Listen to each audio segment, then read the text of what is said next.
I knew you were coming. I had to step it up. Well, good morning, everyone. Welcome to day 23 of the Democrat shutdown. And today, you all know, we have a special guest with us. We're delighted to welcome back to Congress U.S. Secretary of Transportation Sean Duffy. I enjoyed serving with him during my first few years here, and we're grateful he's serving our country in this very important position right now in these very challenging times. He's a very busy guy, but he'll give us a few minutes to give you an update here in just a moment. You'll hear directly from him about the very real and consequential ways that Americans are suffering right now because of the shutdown. I just wanted to give you a brief update, and then I'll turn it over to the Secretary. But by way of review, the reason that my colleagues and I have come in here every morning now during this painful Schumer shutdown is because we have to share the facts and we have to share the simple truth with the American people. And why is that? Because the Democrats are working overtime to try to hide those facts and to try to distract from the very simple truth here. They want you to forget that just 5 Senate Democrats could reopen the government today. All we need is 5 of them. They try to pretend that their counter-proposal deal doesn't reinstate free health care for illegal aliens, $200 billion of taxpayer funds. They try to pretend that their counter-proposal would not send billions of dollars in wasteful spending for social projects in foreign countries overseas. They don't want you to look at the facts. They don't want you to look at the paperwork that they themselves filed as the counter-proposal. And they refuse to admit that this entire shutdown is one big political game to satisfy the radical Marxist base of their party. But that is exactly what is going on. And I want to be absolutely clear about this. Democrats would not have shut the government down this time if their political careers did not depend on it. And that is not some Republican talking point. That is the objective truth. If it wasn't already abundantly clear, the number 2 Democrat in the House yesterday openly admitted to that fact. Katherine Clark is the House Democrat whip. She works right under Hakeem Jeffries as the number 1 Democrat, and she was in an interview and she said to one of your colleagues sitting here on the front row, quote, "Of course there will be families that are going to suffer, but this is one of the few leverage times we have," unquote. It's shocking to hear them say that out loud. By her own admission, she knows that the American people are suffering. Democrats know that millions of federal workers are desperate for their paychecks. They know that thousands of flights have been delayed. They know that SNAP benefits and nutrition assistance for women, infants, and children are in jeopardy for millions of American families. And yet, they don't seem to care. But you know what? Take heart, America. Take heart. Because all your suffering is for a good cause. It's for the Democrats' political leverage. That's what the number 2 Democrat said here yesterday. It is utterly shameful. The obvious truth is that only a Democrat could get away with saying such abhorrent things without the media batting its eye. I guarantee you, if the tables were turned, if the Republicans were the ones holding the country hostage and openly admitting to it, it would be absolutely explosive. It would be wall-to-wall coverage, and everybody in this room knows that. Every single mainstream media outlet, every newspaper in America, every single day would have that on the top fold as the big headline. But of course, that's not what's happening right now. Coverage of all this has been sporadic and almost every time spun to try to somehow favor the Democrats who have put us in this mess. Democrats own this. They have said so themselves, and you just have to listen to their own words. Don't listen to us. Chuck Schumer himself said infamously, "Every day of the shutdown gets better for us," meaning the Democrats. And then you had the Democrat whip here say yesterday, openly admitted, they're holding the country hostage for their political leverage. They're perfectly fine with that. They're perfectly okay with real pain being felt by real Americans as long as it helps their political agenda as they see it, as long as they can force $1.5 trillion new dollars in spending on America and get illegal aliens back on health care funded by U.S. citizens. That's their counter-proposal. And largely, so many in the media are turning a blind eye to that. Well, as I said earlier, we've stood up here every day and talked to you about some of the terribly harmful effects that the Democrat shutdown is causing on Americans. We talked about troops at risk of missing their next paycheck, The nutrition assistance for women, infants, and children is under threat. Now, SNAP benefits will not be sent to those who truly need it. But there's another very important group of federal employees that we want to highlight today because they also aren't getting paid, and the consequences are being felt around the country. Air traffic controllers, some people call the policemen of our skies, they have been showing up at work without pay. And news reports have suggested that these men and women are seeking outside employment just to keep their families afloat. Some of them are working these long shifts, and then they're hopping in a car and driving for Uber, or they're delivering for DoorDash all night. And you just have to think about what a heavy thing that is. These men and women have one of the most stressful jobs in America. They cannot be 99.5% accurate or 99.9% accurate. They have to be 100% accurate 24 hours a day, 7 days a week. And now they're being forced to work longer hours, take on multiple jobs, and maintain the same level of excellence, again, all while Democrats hold their paychecks hostage. This is what one air traffic controller said in their own words in an article, quote, "The financial anxiety doesn't just hurt morale, it directly affects safety. When someone responsible for thousands of lives a day is worrying about whether they can pay rent or feed their kids, focus suffers. Controllers were already underwater with pay and staffing before the shutdown, and now we're drowning," unquote. As a reminder, and this is pretty ominous, but you remember the article a few days ago where the Democrats were quoted saying they won't reopen the government unless, quote, "planes are falling out of the sky," unquote. We pray to God it doesn't come to that, obviously. But the longer this shutdown goes on, and as fewer air traffic controllers show up to work, the safety of the American people is thrown further into jeopardy. Now, I'm heartened that we have a leader like Secretary Duffy. He has an extraordinary team. We have extraordinary air traffic controllers in this country, and they are maintaining the safety against incredible odds. But right now there are 13,000 air traffic controllers and more than 50,000 TSA officers who are showing up to work without pay. Our Secretary Duffy is doing a great job to triage this, but he noted that normally just 5% of flight delays are the result of staffing shortages. Right now that number, at least 2 days ago, was 53%. According to online flight tracking databases, there were 19,000 delayed flights from Saturday to Monday, and an additional 1,600 canceled flights during that same period. That number is only going to increase as the Democrat shutdown continues, especially as air traffic controllers are set to miss another paycheck on October 28. We are rounding into a holiday season, as we all know, and we're in the middle of the height of the football season. This is peak travel time for the U.S. Hundreds of thousands of Americans are going to travel to football games this weekend, for example. And if the current trajectory continues, many Americans could miss watching their favorite teams and reconnecting with friends and family. So football fans, hey, if you're stuck in the airport this weekend while your favorite team is about to kick off, you can blame the Democrats for that, all right? They own this shutdown and they own the consequences too. So now here to share this firsthand perspective of some of the ways this shutdown is stretching thin American air travel and all of our air infrastructure is our extraordinary Secretary Sean Duffy. And then after he speaks, you will hear from the chairman of Transportation and Infrastructure, our committee here in the House, our good friend Sam Graves. Mr. Secretary, thank you so much for your time. Thank you, buddy. Thank you, Mr. Speaker. First off, I want to thank the Republican leadership team and Republicans in the House for your votes to keep the government open, keep the government funded.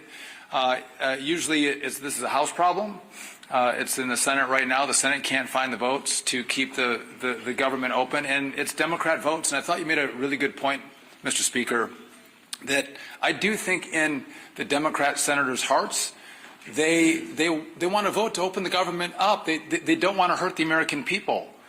But we've seen they have a radical base, a base that's out of control. And if they vote to open up the government, what's going to happen is they are going to be primaried. They are going to be attacked. Maybe their funding might dry up. And so this shutdown is not about the American people, not about the pain that America experiences because of the shutdown. This is because Democrats are concerned about their own hide, and they've sold the country to the most radical element of their country. And I think that's really shameful. It's too bad. I also want to thank the Congress, led by Sam Graves. Many of you have seen what's happened with our air traffic control system. It's old, it's antiquated, it's safe, but it has to be massively rebuilt. We need a new system, and I want to thank the House for leading that effort. We've asked for $31.5 billion. We got a down payment of $12.5 billion to begin that really important work. Before the shutdown, we have crafted our teams in a way that can keep that work moving forward. It doesn't stop during the shutdown because, again, 6 months from now, you all won't care that Democrats shut the government down. You'll want to know what the results are and the progress of building this new system. So that is still operational. But I do want to talk about air traffic controllers for a moment because I think this is incredibly important. They're angry. I've gone to a number of different towers over the course of the last week to 10 days. They're frustrated. They're frustrated that the Congress is focused, at least in the Senate, on paying for health care benefits for illegals as opposed to paying their paychecks for the great work that they provide to the American people. That makes them angry. You've seen, as the Speaker mentioned, across the national airspace, we see there's certain centers or TRACONs or towers where we'll see a lower staffing. When we have lower staffing, what happens is you'll see delays or cancellations. But it's not one tower, it's not one TRACON, it's not one center, it's maybe one center one day, it's a TRACON another day, it's kind of moving throughout the national airspace. But it's causing disruptions. So a week ago, last Tuesday, air traffic controllers got 90% of their pay because that paycheck came from most of it for the work they did in September. So they got most of the money. Next Tuesday is the first paycheck that they will not receive for the work that they did in October. And to the Speaker's point, we have air traffic controllers who work more than 5 days a week. They work 6 days a week to make sure they can cover air travel throughout the country. And so if you have a controller that's working 6 days a week but has to think about how am I going to pay the mortgage, how am I going to make the car payment, how am I going to put food on my kid's table, they have to make choices. And the choices they're making is to take a second job. Well, I don't want my air traffic controllers to take a second job. I want them to do one job. I don't want them delivering for DoorDash. I don't want them driving Uber. I want them coming to their facilities and controlling the airspace. But they're having to make decisions about how they spend their time to make sure they put food on their table, feed their kids, and support their family members. I want to make one other point really clear. Some have asked about safety, or you maybe ask me if I'll let you give me some questions. Safety is paramount for us. And so if we don't have the staffing levels in a tower, TRACON, or center, you will see us delay traffic. You will see us cancel flights. Because I want you to get to where you're going. I want America to get to their destination and get there safely. And it's not moving as many flights as possible. It's moving as many flights as possible safely. That is our mission. That is our number one goal. And if we can't do that, you'll see the flights come down. You will see the delays and you'll see the cancellations. One other problem that I want to address that we're seeing now in the shutdown, you've seen that we don't have enough air traffic controllers. We're 2,000 or 3,000 air traffic controllers short. And so what I've done is I've developed a plan to supercharge air traffic controllers into our system. The President said, bring in the best and the brightest, young men and women to work in this space, which is what we've done. We've shortened the timeline from testing to get into to our facility where we train our air traffic controllers in Oklahoma City. Shorten the timeline. Get the best and the brightest. The highest test scores come in first. And that's what we've done. It's going to be a multi-year process to make up the shortfall that we have in the system. But I'm getting word now from Oklahoma City where I have young air traffic controller students who are now telling me, what the hell am I doing? Why am I going to take this job? They're thinking about leaving the academy, smart young men and women, because they don't want to work for a system that won't pay them, that doesn't guarantee them a paycheck. And their paychecks are at risk. We pay those controllers as they go through the academy. We don't pay them a lot of money either. They rely on that. And when that money doesn't come, it creates not just disruptions for when Democrats in the Senate decide to forego the crazy left and actually fight for America. that's problems that ricochet in the months, in the years to come. And I think it's important that we tell that story because if we don't, I think that you can give the Democrats a pass. We have to talk about the real consequences of what this shutdown does, talk about who we're fighting for, and why this matters to, again, open up your government. Open it up. It's easy. And then sit down and negotiate. Have a conversation. But to allow the radical element in the Senate to hold America hostage, I think would be shameful. That's not how we operate. We don't negotiate when that is the structure set by Democrats. So I'm all in favor of making sure this funding comes. Let's open it up. Let's have a great conversation. Let's figure out where we go forward. And I think that would be the most common sense approach. But I'll just tell you this. I want to reiterate, we are all about safety. And we will make sure we work every day on that part of our job. But again, I can't guarantee you that your flight's going to be on time. I can't guarantee you that your flight's not going to be canceled. It's going to depend on our air traffic controllers coming in to work every single day.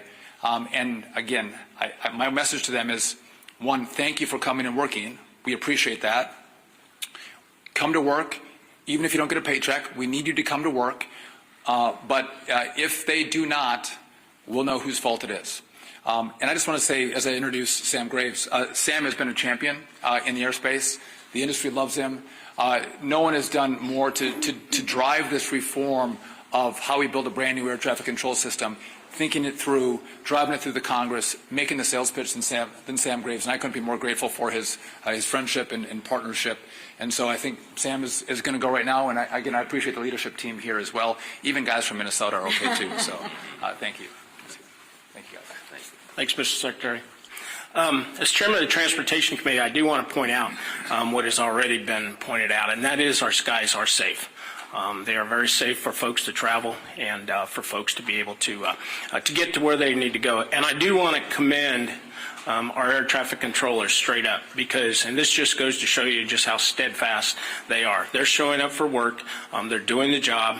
And they're making sure that that our skies stay safe. I've got a number of good friends who are air traffic controllers, and they have expressed extreme frustration because of this situation. They're worried about getting paid. They're worried about, as was pointed out, meeting that mortgage and being able to make the car payment or whatever the payment is that they have to do or take care of their family. Something as simple as that.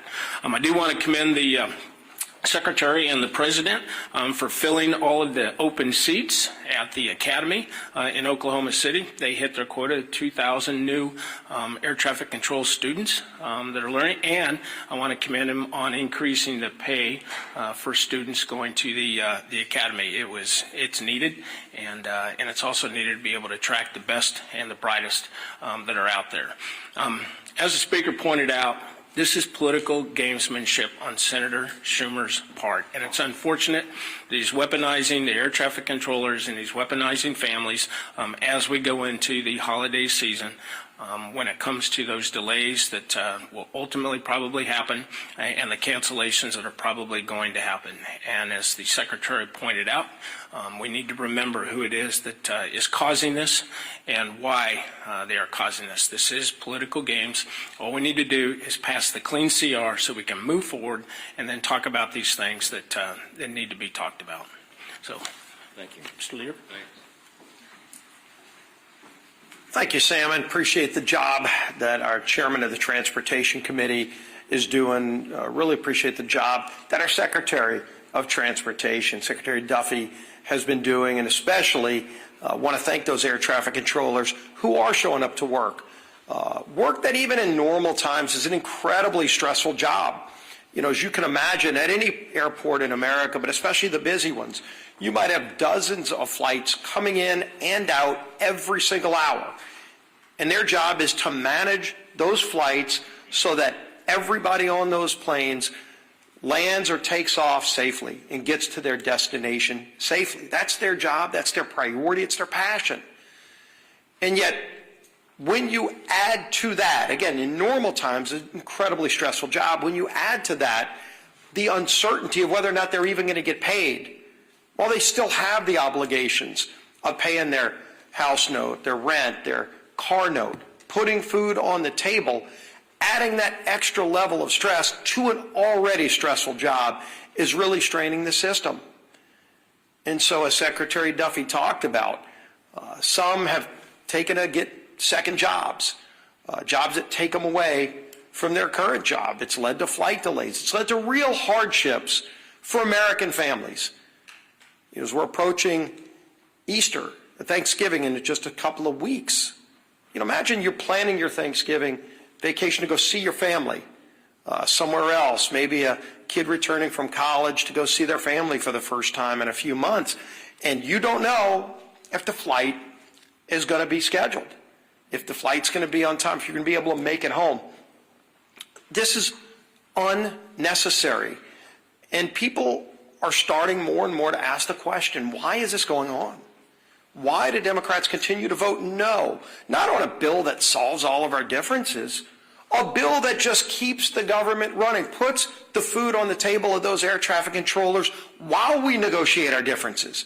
That's all we're talking about, a clean CR, a bill that just lets us keep the government running while we still negotiate the big differences we have. And more over the last few weeks, you've heard Democrat senators say it out loud while they're casting no vote after no vote after no vote. Hundreds of times, by the way. Over 600 times, Democrats in Washington have voted to shut the government down. Think about that. Over 600 times between the House vote, the Senate votes over and over again as if it's just some repetition. All it takes is 5 Democrat senators to have the courage to say, let's just open the government back up again so we can negotiate our differences. But they're starting to say publicly what we've said out here, what they've been saying privately, is they're scared to death of their far left radical base. That's why the Democrats did it. It has nothing to do with policy differences. That's what we can negotiate when the government's open. And everybody knows that. And so why are they doing it? And here we go. And you heard the speaker talk about it. But you had the House Minority Whip. Quote, shutdowns are terrible, of course. There will be families that are going to suffer, but it is one of the few leverage times we have. Leverage. Yeah, sure, they're okay with people suffering, but boy, does it give them leverage. For what? To appease their radical base, to show their radical base they're fighting Donald Trump. So they've made the calculation it's okay to cause suffering to families. Schumer, of course, quote, every day gets better for us. Who's us? It sure isn't the American people. It sure isn't those air traffic controllers who are working 6 highly stressful days managing safely our air traffic control system while then they leave that job to go drive for Uber or for DoorDash. That's not a better day for them, but boy, Chuck Schumer's happy. Bernie Sanders, quote, you reopen the government and we lose our leverage. That's what this whole shutdown is about. Close quote. That's Bernie. Leverage. You hear it over and over again. The American people, especially federal workers, are considered by Democrats to be leveraged, to be pawns in their game. Senator Coons, quote, the point of this shutdown is not just suffering for suffering's sake, but to make a point. What point? A point that you can cause suffering on other people so you can get leverage to go back home to Los Angeles or San Francisco or New York City and show the socialists, look at me, I've made Donald Trump, have to go and move some money around to figure out a way to pay federal employees. I'm creating chaos in Washington. That's what they want to do. That's their leverage, so they can get some pat on the back from socialists and Marxists who want chaos in America. It's disgraceful. And everybody knows it, but they don't care.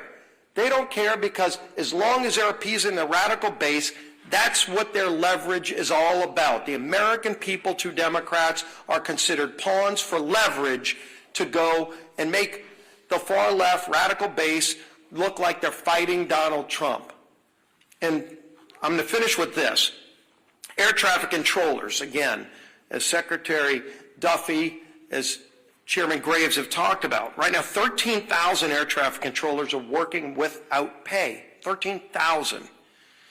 Some of our air traffic controllers who work 6 days a week, or you've heard it, driving Uber, doing all these other things. Nick Daniels, the president of the Air Traffic Controllers Association, said, quote, "To think that somehow we can live with, you'll get paid eventually, that doesn't pay the controllers. That doesn't pay the mortgage. That doesn't pay gas. That doesn't pay the food bill."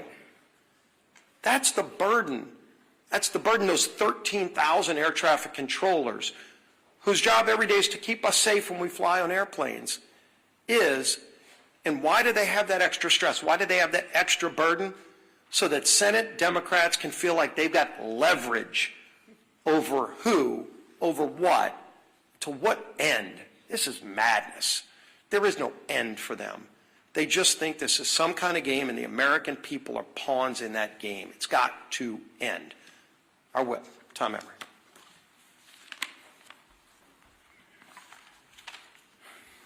Shutdowns are terrible. Of course, there will be families that are going to suffer. We take that responsibility seriously. But it is one of the few leverage times we have. You've heard that 3 times now. A direct quote from the number 2 Democrat in the House, Katherine Clark. Meanwhile, in Massachusetts, which is Katherine Clark's home state, 45,000 federal workers are being forced to figure out how they're going to pay their bills next week. More than 1 million SNAP enrollees and 123,000 women, infant, and children who require nutritional assistance, they're going to be impacted, Catherine. Telehealth services and a home hospital program have been put on pause. Tens of thousands of travelers who come through Massachusetts airports are at risk of experiencing flight cancellations and delays, as you heard from the Secretary this morning. Obviously, we can go on and on about the ways people in Whip Clark's home state and across the country are being forced to suffer because the Democrats refuse to reopen the government.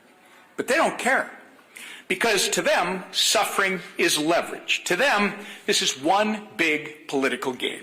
It doesn't matter that millions of Americans are hurting because, as Chuck Schumer says, every day gets better. For us, what a disgusting, despicable mentality to have. The truth of the matter is, Democrats could end their shutdown madness today if they would simply do their jobs. All they have to do is stop playing politics, pass our clean CR, and reopen the government for the people they were elected to serve. We're going to continue giving them opportunities to do the right and reasonable thing. The question is not whether they are able. The question is whether they are willing. I hope they come to their senses soon. But until then, we're going to hold them to account, and we expect everyone in this room to do the same. Lisa McClain. Thank you, and thank you, Sam, for being here today, and thanks, Secretary Duffy, for being here as well to talk about the reality of the air traffic controllers and the American people. The American people deserve the truth. Republicans are out there serving the American people, while Democrats are using suffering of the American people as leverage. And let me say that again, because I believe it is warranted. Republicans serve, Democrats use. And you don't have to take my word for it. I know you've heard it, but I need to say it again because I was on a news station this morning, and when they played Katherine Clark's comments, the question to me was, why are Republicans so upset about it? Why are Republicans upset about it? Everybody should be upset about it. I mean, this is what she said, the second highest ranking Democrat in Congress. This is what she said yesterday. Congresswoman Clark admitted, and I quote, "Of course there will be families that are going to suffer, but it's one of the few leverage times we have." Let that sink in for one moment. They are admitting, she is admitting, yes, American families are going to suffer, but we got to use you as leverage. Let that thing sink in. Does that not outrage anybody? I'll tell you who it does outrage: the American families that are actually suffering. So let me share this with you. And what I need you to ask them is, what are they suffering for? So what are the Democrats using the American people's suffering for? What leverage are they using that for? Well, let me tell you. To push their $1.5 trillion in wasteful spending, to fund health care for illegals, the Democrats think it's right for the American people to suffer so that we can deliver Sesame Street to Iraq. Sesame Street in Iraq? Democrats, Catherine, she thinks that's all right to have the American people suffer for that. Someone connect those dots for me. I mean, seriously. I hope to God you are asking her why. Because the questions that I get is, why do you think that's bad? Are you kidding me? I mean, we have lost our minds. They've lost their minds. It's disgusting and it's insulting, right? They want to bankroll LGBTQ propaganda in South America on the backs of Americans suffering. Again, let that one sink in. And you know what? That does make me angry. It does make me angry, and it should make all of you angry too. Democrats are squeezing working families just to bankroll their pet projects. Good job of leveraging suffering on the American family. Meanwhile, Republicans are doing what we always do. We're rolling up our sleeves and we're doing the work. Let me give you some examples.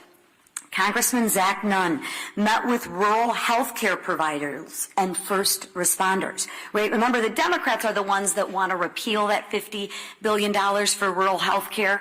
Right? They talk out of both sides of the mouth. So concerned about health care, but let's repeal the $50 billion back. Okay. Congressman Bilirakis met with troops working without pay and veterans struggling to access services. Dozens of Republicans are back home cleaning up parks, volunteering at food banks, and helping struggling families. The contrast couldn't be more clear. Democrats see suffering as leverage. Republicans see it as a call to serve.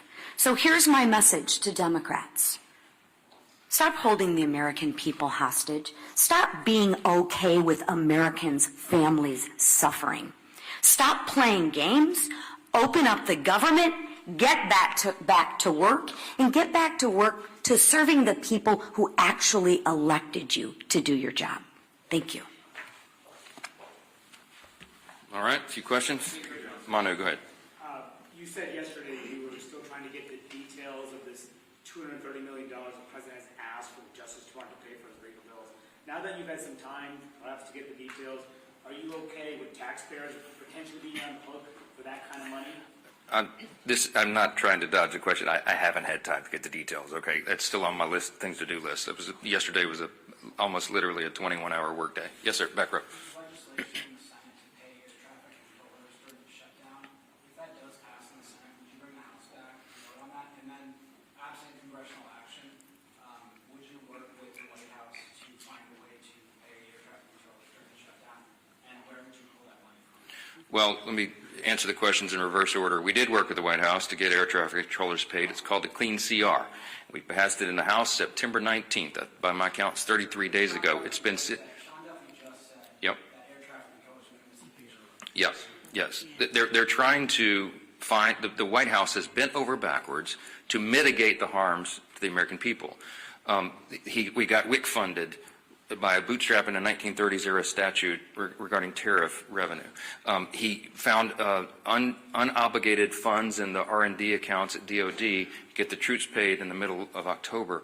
But we're running out of resources. They're running out of creative ideas, and there is not an existing pot of money that could cover the air traffic controllers' salaries right now. And so that is why we have to get the government reopened. Again, every Republican has voted repeatedly to do that very thing, to pay everyone and make all this madness stop, and the Democrats have now voted 13 times to keep the government closed. With regard to your first question, there will be a measure on the Senate floor today that Leader Thune and the Republicans are desperately trying to make sure that all these people are covered. They want all essential workers and all these categories to actually get their paycheck, even if the Democrats keep the government shut down. We are told that the Democrats have vowed to vote no on that measure. So they will not vote today. That's what we understand to be the case. They will vote against restoring paychecks to troops, Border Patrol agents, air traffic controllers, TSA agents, and all the rest. And it's unconscionable to us, but again, it's another step in their political game as they're using all of these people, hardworking Americans and their families, as leverage for their political purposes to cover their own tails with the radical left. Jed. If it's so important to pay the air traffic controllers, you said you want to see what happens in the Senate. Why wouldn't you commit right now and say, we're going to have the House back in session and we're going to vote? Because you know as well as I do, sometimes when one body moves something, it gives impetus to the other body. Well, no, I don't know that. We just demonstrated it's not true, Chad. We passed the CR to get everybody paid. If I brought everybody back right now and we voted on a measure to do this, to pay essential workers, it would be spiked in the Senate. They're going to show you this afternoon that they would spike that bill. So it would be a waste of our time, and it would take the pressure off Chuck Schumer to get his job done and open the government again. This is what's so infuriating to us. Yes, sir. You said yesterday that this needs to be assessed on a day-by-day basis. Now we're on day 23. Has the needle moved at all between the last 24 hours and what's it look like the next week or so? Well, look, we do assess it day by day, hour by hour, because if you remember, the original CR was going to extend and allow 7 additional weeks for us to finish the appropriations process to November 21. Well, now they've eaten up, the month of October, and we're getting closer and closer to that deadline, and so it is something that we take into account. It's a day-by-day evaluation.